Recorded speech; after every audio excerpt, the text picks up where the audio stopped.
दौरा पाकिस्तान की मनसूखी पर इंग्लैंड के अंदर से आवाज़ें उठने लगी हैं। सहाफ़ी, क्रिकेटर्स और आम शहरी भी जो हैं वो पाकिस्तान के हक में बोल पड़े हैं। सहाफ़ी जॉर्ज डुबेल ने कहा है कि पाकिस्तान ने सख्त तरीन हालात में इंग्लैंड का साथ दिया, इंग्लैंड का दौरा किया। अगर लंदन में ज़िंदगी जारी रह सकती है तो लाहौर में क्यों नहीं। इंग्लिश क्रिकेट टीम के साबिक कप्तान और मारूफ कमेंटेटर माइकल एथरटन का भी कहना यह है कि इंग्लैंड पाकिस्तान का वाजिबुल अदा कर्ज अदा नहीं कर सका। उधर फिर न्यूजीलैंड और इंग्लैंड की वुमेन टीम्स के दरमियान लेस्टर में तीसरा एक रोज़ा मैच बम की धमकी के बावजूद हुआ, लेकिन उसके दौरान भी बात दौरा पाकिस्तान के हवाले से ही होती रही। पाकिस्तान में तैनात बरतानवी हाई कमिश्नर क्रिश्चियन चर्नर ने भी ये कहा है कि पाकिस्तान ना आने का फैसला बरतानवी हाई कमीशन का नहीं है, इंग्लिश क्रिकेट बोर्ड यानी कि ECB का है। इंग्लैंड टीम का दौरा पाकिस्तान मनसूख होना ये साजिश नहीं है। दौरा पाकिस्तान की मनसूखी के बाद बरतानिया में क्या रद्द-ए-अमल सामने आ रहा है, इस हवाले से हम बात करेंगे। हमारे साथ अतर काज़मी साहब मौजूद हैं, सीनियर सहाफ़ी हैं। अस्सलाम वालेकुम अतर साहब। जी वालेकुम अस्सलाम। अतर साहब बहुत शुक्रिया प्रोग्राम में वक्त देने के लिए। कुछ साउंड बाइट्स हम सबसे पहले अपने नाजरीन को दिखा देते हैं कि एक तो बड़े मशहूर सहाफ़ी हैं पीटर ओबॉर्न, उन्होंने इस हवाले से क्या कहा वो देख लेते हैं पहले। English cricket security assessment we learned was unchanged. It was judged to be safe. The British High Commission we learned was happy with this. This was, in other words, of course events have been going on in Afghanistan, but the security advice was it was okay to travel. This is a decision taken by the English Cricket Board. And by the way, why haven't we heard from Ian Watmore, chairman of the English Cricket Board? Why hasn't he come out and justified that decision? Invisible Ian. Can I suggest that you ask Invisible Ian to come on to Sky TV and justify his decision, because it stinks. And a craven, pusillanimous, cowardly board prepared to kick one of our closest cricketing allies to whom we owe an enormous debt of gratitude. Ian Whatmore English cricket board के जो chief हैं उन्हें invisible Ian का नाम दिया जा रहा है और वो कह रहे हैं कि उन्हें सामने आकर इस पर बात करनी चाहिए। इनके अलावा इंग्लैंड की जो खवातीन की जो क्रिकेट टीम है उसकी साबिक कप्तान शार्लेट एडवर्ड्स और एक साबिक खिलाड़ी एबनी जोएल, इन्होंने क्या बात की वो भी आपको दिखाते हैं। दोनों खवातीन जो हैं वो पाकिस्तान के हक में बात कर रही हैं। It's just disappointing. Like Eb said, if that was security, I would have no problem. We probably wouldn't be having this conversation right now. We're probably going fair enough. But the fact that it's workloads again, you know, they knew 5 months ago that the tours were backing up. They knew what their programme was for the next however many years. Think of what Pakistan did for us, and I say England, in the middle of a pandemic. They went from a low-risk area to the highest risk, had to quarantine through horrendous, with no vaccine program, because we were under concerns around broadcast issues. And now I suppose we flip it around where they need this to keep the lifeblood of Pakistan cricket and international cricket back at home. And I feel that we could have returned the favour. 4 days in and out. I think that statement sums it up. It's not about the security concerns.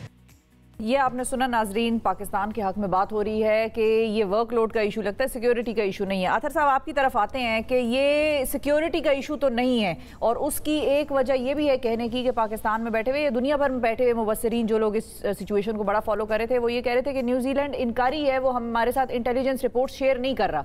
अगर इतनी security concerns होती तो फिर आप हमारी intelligence agencies के साथ भी ये रिपोर्ट शेयर करते। अब जब वो इनकारी है तो फिर अगर ये सिक्योरिटी कंसर्न नहीं था तो फिर क्या था आपके अंदाजे के मुताबिक?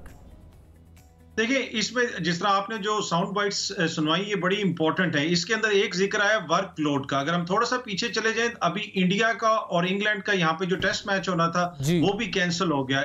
कोविड का बहाना बनाया गया, लेकिन अगेन उस वक्त इस तरह की खबरें यहाँ पे आई कि असल मसला ये था कि वर्कलोड था। लोग IPL भी खेलते हैं, दीगर चीजें भी खेलते हैं, तो प्लेयर्स का दिल था कि बस इसको खत्म कर दिया जाए। यहाँ पे भी ये लोग ये बहाना अभी इन्होंने बनाया तो सिक्योरिटी का है, लेकिन प्लेयर्स के ऊपर जो तनकीद हो रही है, उनमें से जो सीनियर प्लेयर्स हैं उनके ऊपर ये तनकीद हो रही है कि वो ये शिकायत कर रहे थे कि जी हम बहुत थक गए हैं, हमारा स्केड्यूल बड़ा सख्त हो गया है। और इस वक्त जो इनके कप्तान हैं, माजी के अंदर वो बांग्लादेश की सीरीज में भी नहीं गए, उन्होंने सीरीज छोड़ दी और वो IPL जाके खेलना शुरू हो गए इंडिया के अंदर। तो दो तरह की चीजें हैं यहाँ पे। एक तो इसकी कुछ ओवरऑल जो सिक्योरिटी की सिचुएशन है और जो दुनिया की सियासी सिचुएशन है उसके भी असर हो सकता है, लेकिन इसके साथ साथ ये जो बोर्ड का डिसीजन है उसमें प्लेयर्स का भी किरदार है। और जिस तरह आपने सहाफी पीटर ओबॉर्न के वो शॉर्ट भी सुनवाई, वो भी ये कह रहे थे कि जो ECB है वो प्लेयर्स से डरता है और उनके प्रेशर में आके उन्होंने ये डिसीजन लिया। सही। तो सर अब ये मामला ये है कि अगर वर्कलोड की बात होती है तो फिर तो इंग्लैंड को अपना शेड्यूल पहले से पता होता है, तो मसला वर्कलोड का भी नहीं है, क्योंकि आप पहले से प्लान करते हैं कि इस साल हमारी किससे सीरीज होनी है, क्या होना है कुछ, और ये सीरीज जो थी इंग्लैंड वाली ये काफ़ी अरसे से प्लान थी। तो इसका मतलब है कि वर्कलोड भी नहीं है, फिर जो सिक्योरिटी कंसर्न है वो भी नहीं है, क्योंकि क्रिश्चियन टर्नर भी कह रहे हैं कि जी वो यहाँ पर हैं, वो तो वहाँ पर फिरते भी रहते हैं, कभी वो ट्रेल पर कभी कुछ, और यही सारे मुल्क के लोग थे, पाकिस्तान आए थे, पाकिस्तान से ही आगे निकले हैं, अफगानिस्तान से जब इनको निकलना पड़ा था, तो सिक्योरिटी कंसर्न भी नहीं है। इसका मतलब है कि कहीं ना कहीं मामला इन दोनों से हटकर कुछ और है, और ये बात शायद आया है, अब इसको झुटला नहीं सकते। माइकल एथरटन का भी जो है वो बयान इसकी तरफ ही इशारा करता है।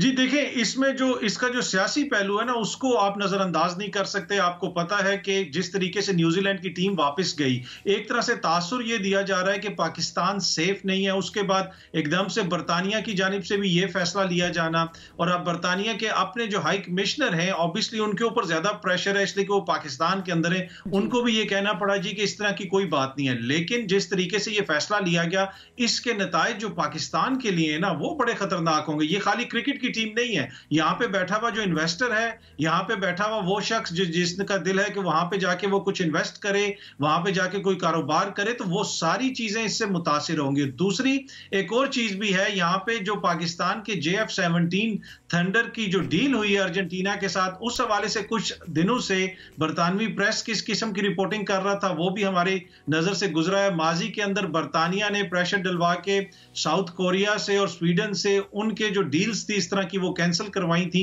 तो एक यहां पे प्रेस के अंदर ये भी जिक्र आया है कि जो JF-17 की डील है पाकिस्तान की, उसके ऊपर भी बरतानिया में कुछ हल्के और खुसूसन बरतानिया की एस्टेब्लिशमेंट नाराज है। तो यहाँ पे तो जरा अदर साहब थोड़ा हमारे की कोशिश कर रहे थे बरतानिया वाले, ये भी रिपोर्ट हो रहा है मुख्तलिफ जगहों पे। और नाज़रीन को जरा ये भी समझाइएगा कि मसला क्या है। अगर हम अर्जेंटीना को जहाज बेच रहे हैं, वो हमसे खरीद रहा है, तो बरतानिया को क्यों इसमें परेशानी हो रही है, क्या तकलीफ हो रही है? अच्छा देखिए, हमारे वजीर दाखिला ने भी कहा कि दस्ताने पहने हुए हाथ, पोशीदा हाथ, जो बरतानवी एस्टेब्लिशमेंट है ना, उसका बड़ा अरसे से मसला है अर्जेंटीना के साथ। अर्जेंटीना के साथ एक जजीरा है जो बरतानिया से तकरीबन 8000 मील दूर है, फॉकलैंड्स, जिसको अर्जेंटीना वाले मालविनस कहते हैं, वो बिल्कुल उनके साथ है। पर बरतानिया कहता है ये हमारी मलकियत है। वहां पे जंग हुई थी और उस जंग के अंदर फिर बरतानिया की एक तरह से फतह ही हुई, और उन्होंने अभी तक वो जजीरा अपने पास ही रखा हुआ है। वहां पे बरतानिया की फौज भी है। वहां पे बरतानिया को जो सबसे ज्यादा नुकसान हुआ था वो फजाई बमबारी से हुआ था।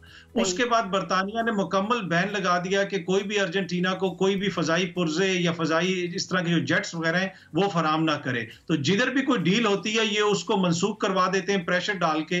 तो इधर भी इस हवाले से अब ये रिपोर्ट सामने आ रही है कि बरतानवी एस्टेब्लिशमेंट इससे नाखुश है और ये पाकिस्तान के ऊपर प्रेशर डालने की कोशिश की जा रही है। लेकिन खुद भी तो सर ये इंडिया को बेचते हैं ना, ऐसा ही है? जी, ये खुद तो अमन पसंद लोग हैं, ये तो जमहूरियत है ना, ये कर सकते हैं। हम मुसलमान हैं, हमारी तरफ ये बनता नहीं है, हम क्यों करें ऐसा? हमारी तरफ बनता नहीं है। लेकिन अब जो करने की बात है वो ये है कि अब हम कर क्या सकते हैं बतौर पाकिस्तानी कौम भी। हमारी हुकूमत, कुछ लोगों का मानना ये है कि न्यूजीलैंड गवर्नमेंट को डायरेक्टली खत लिखना चाहिए कि उन्होंने जो आके किया, इंग्लैंड से तो एक्सपेक्टेड था, लेकिन जो उन्होंने आके किया वो ठीक नहीं था, उनको डायरेक्टली आप खत लिखें। हमारे फॉरेन ऑफिस को क्या करना चाहिए आपके मुताबिक, और गवर्नमेंट को क्या स्टांस लेना चाहिए? क्योंकि अभी यूनाइटेड नेशन जनरल असेंबली का भी इजलास है, उसमें भी इमरान खान साहब जब करेंगे कश्मीर का जिक्र, तो फिर ये चीज़ को और हवा देंगे हिंदुस्तान वाले कि भाई हालात ख़राब हैं और हमें ये कह रहे हैं, अपना घर ये देखते नहीं है।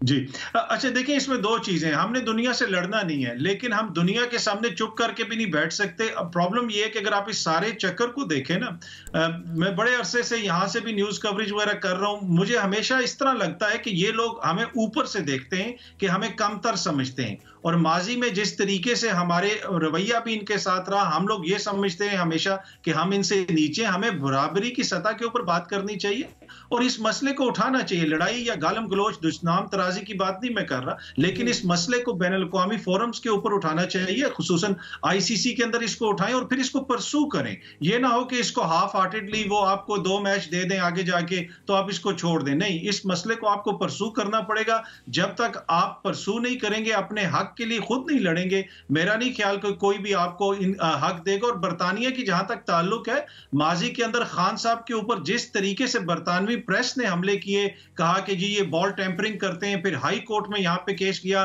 इमरान खान वो केस जीते कि ये बॉल टेम्परिंग नहीं है, हमें स्विंग आती है, तुम्हें स्विंग नहीं आती। तो ये हमेशा से इनका रवैया पाकिस्तान की तरफ और खुसूसन पाकिस्तान क्रिकेट की तरफ प्रेस के एक सेक्शन का बड़ा नेगेटिव होता है। जाती हमले करते हैं, अटैक्स करते हैं। और आपको ये भी याद होगा कि 1987 से 2000 तक भी इन्होंने कोई दौरे वगैरह नहीं किए। और जो खान साहब जो वर्ल्ड कप जीते थे उसके फाइनल में भी पाकिस्तान ने बर्तानिया को शिकस्त दी थी। तो क्या पता उसका दुख भी अभी तक ये लोग नहीं भूले। वो तो फिर बड़ा पुराना दुख हो गया इन लोगों का। अगर ऐसे दुख जाएंगे तो फिर तो हम पार्टीशन के दुखों पर भी चले जाएंगे कि उन्होंने हमारे साथ क्या क्या किया था और किस तरीके से इस पूरे खित्ते को जो है वो उन्होंने तबाह और बर्बाद कर दिया और अब किस तरीके से ये दुनिया को बर्बाद करने लगे हुए। मैं आपके सामने एक स्टेटिस्टिक रखता हूं तमाम नाजरीन के सामने भी।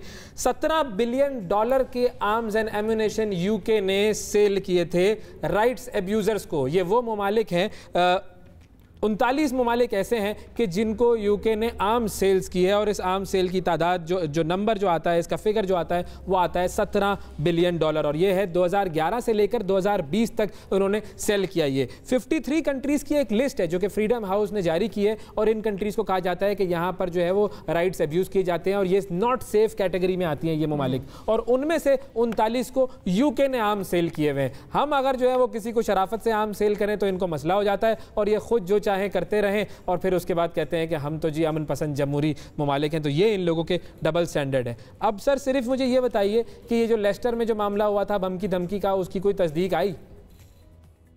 देखिए जिस तरह कुछ लोग पाकिस्तान में एकदम से कह रहे थे कि जी हुकूमत की इदारों ने थ्रेट जारी किया जिसकी वजह से वो चली गई। ये जो थ्रेट्स होते हैं ये रूटीन है। यहाँ पे भी जो थ्रेट लेवल होता है कभी ग्रीन हो जाता है, कभी एम्बर हो जाता है, कभी रेड हो जाता है। रोजाना इस तरह के थ्रेट्स आते हैं जो इंटरनल जो गवर्नमेंट की अपनी कम्युनिकेशंस होती हैं उसमें इस तरह की चीजें सामने आती हैं। अब यहाँ पे भी इस तरह की थ्रेट आई लेकिन उसके बाद कुछ नहीं हुआ और इस तरह की थ्रेट अक्सर आती रहती है। एक दफा तो हमने ऐसे भी देखा कि यहाँ की फौज एकदम से एयरपोर्ट्स के ऊपर पहुंच गई और तमाम एयरपोर्ट्स के आगे पीछे फौजियों को तैनात कर दिया गया इसलिए कि एक थ्रेट आई थी कि हो सकता है कि कोई बड़ा हमला हो। तो इस तरह की थ्रेट्स आती रहती हैं और हुकूमती इदारे उनके ऊपर नजर रखते हैं लेकिन कोई उसकी जिसे आप कह सकते हैं कि फर्दर आगे कोई उसका कुछ जिसे कोई इंफॉर्मेशन सामने नहीं आई, ना ही किसी को गिरफ्तार किया गया, ना ही इस तरह का प्लॉट कोई मैच्योर हुआ है। नामालूम अफराद थे वहाँ पर भी जो ये काम कर रहे थे और वो नामालूम ही रहेंगे, इसीलिए जो है वो इस पर जो भी मामला रहेगा वो ऐसे ही रहेगा। बहुत शुक्रिया अदा करेंगे अतर काज़मी साहब, आपका वक्त दिया आपने। और एक और छोटी सी बात मैं नाजरीन को ज़रा याद दिलाता चलूँ